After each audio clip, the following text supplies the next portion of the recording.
রাতে মদ গিলে আইছিলে না, ওই জন্য শয়তানি বুদ্ধিগুলি মাথার মধ্যে ঘুরতেছিল। না, ওরকম কিছু ব্যাপার না। ব্যাপারটা হচ্ছে তুমি বাজে কথা বলো না, আমি তো মদ টদ খাই না। মদ খাও না? তাহলে কাল রাতে টিভি দেখে হাসতেছিল কেন? টিভি দেখে তো সারা বিশ্ব হাসে, আমি হাসলেই দোষ? কাল রাতে টিভিটা কিন্তু বন্ধ ছিল।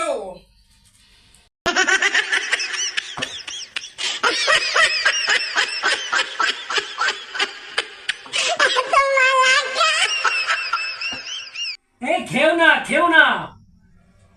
এই, তুমি এখন কোনো কথা বলবে না, যাও এখান থেকে, গিয়ে ঘরের কাজ করো।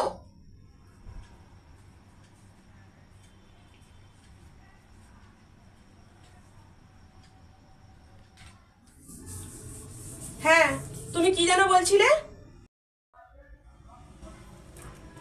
এখন আর বলে কি হবে, তুমি তো সব খেয়েই নিয়েছো।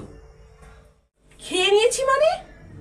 তোমার এই খাবারে তো কুকুরে মুখ দিয়েছিল।